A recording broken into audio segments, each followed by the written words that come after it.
Ketika kita membuka media sosial dan menemukan komentar yang berisi hinaan, sindiran, atau bahkan serangan terhadap seseorang, di era digital saat ini, media sosial telah menjadi ruang bagi masyarakat untuk menyampaikan pendapat, berbagi informasi, dan memberikan kritik hingga mengekspresikan diri.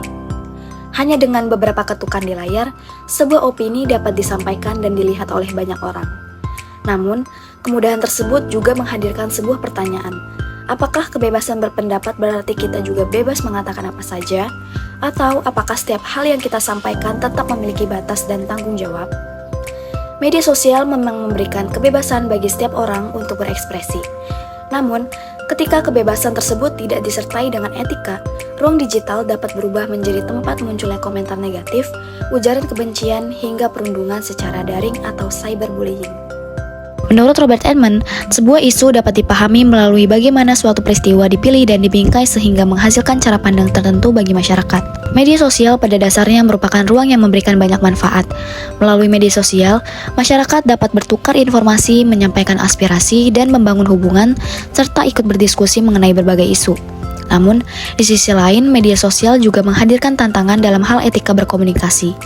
Salah satu fenomena yang sering ditemukan adalah munculnya komentar negatif dan perilaku cyberbullying.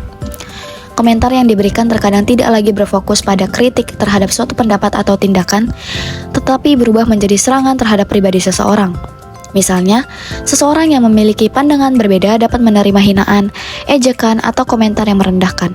Begitu pula dengan seseorang yang melakukan kesalahan terkadang mendapatkan serangan berlebihan dari banyak pengguna media sosial. Dalam hal ini, masalah utamanya bukan terletak pada kebebasan seseorang dalam menyampaikan pendapat, namun permasalahan muncul ketika kebebasan tersebut digunakan tanpa mempertimbangkan etika, empati, dan dampaknya terhadap orang lain. Selanjutnya, elemen kedua adalah diagnosis causes yang melihat faktor penyebab dari suatu masalah.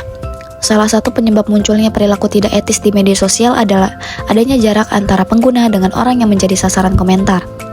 Ketika berkomunikasi melalui layar, seseorang tidak dapat melihat secara langsung reaksi atau perasaan orang lain.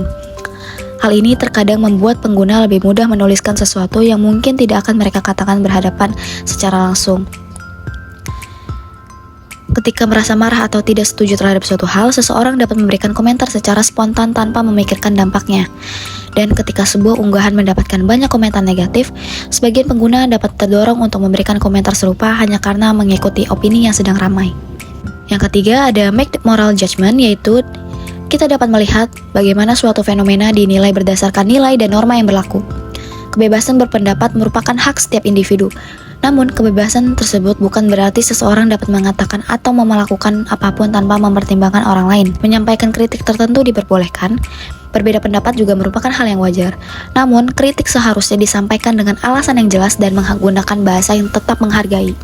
Oleh karena itu, etika menjadi hal yang penting dalam penggunaan media sosial. Etika bukan untuk membatasi kebebasan berekspresi, tapi juga memastikan bahwa kebebasan tersebut digunakan secara bertanggung jawab. Yang terakhir, dalam teori Robert Edmond adalah treatment recommendation, yaitu memberikan solusi terhadap permasalahan yang dibahas. Untuk menciptakan ruang digital yang lebih sehat, hal pertama yang dapat dilakukan adalah membiasakan diri untuk berpikir sebelum menulis atau memberikan komentar. Sebelum mengunggah sesuatu, kita dapat menanyakan kembali, apakah informasi yang saya sampaikan benar? Apakah komentar ini perlu disampaikan? Dan apakah cara penyampaiannya dapat menyakiti orang lain? Selain itu, pengguna media sosial juga perlu membangun kebiasaan untuk menyampaikan kritik secara lebih konstruktif. Perbedaan pendapat tidak harus berakhir dengan perdebatan yang penuh kebencian. Kita juga perlu meningkatkan empati dengan memahami bahwa setiap akun di media sosial mewakili seseorang yang memiliki perasaan. Media sosial memberikan kesempatan bagi setiap orang untuk menyampaikan suara dan pendapatnya. Namun, setiap kebebasan selalu berjalan bersama dengan tanggung jawab. Kita mungkin tidak dapat mengontrol seluruh percakapan yang terjadi di dunia digital, tapi kita dapat mengontrol bagaimana cara kita berkomunikasi. Kita dapat memilih untuk menyampaikan kritik tanpa menghina, dan kita dapat memilih untuk berbeda pendapat tanpa membenci. Serta, kita dapat memilih untuk menjadikan media sosial sebagai ruang yang lebih positif dan saling menghargai. Pada akhirnya, etika dalam berekspresi bukan berarti membatasi seseorang untuk berbicara. Namun, etika membantu kita memahami bahwa setiap kata yang kita tulis memiliki dampak. Karena itu, sebelum menekan tombol kirim, mari berpikir terlebih dahulu mengenai pesan yang ingin kita sampaikan. Sebab, bebas berpendapat bukan berarti bebas menyakiti. Mari gunakan media sosial dengan lebih bijak, bertanggung jawab, dan tetap menghargai satu sama lain.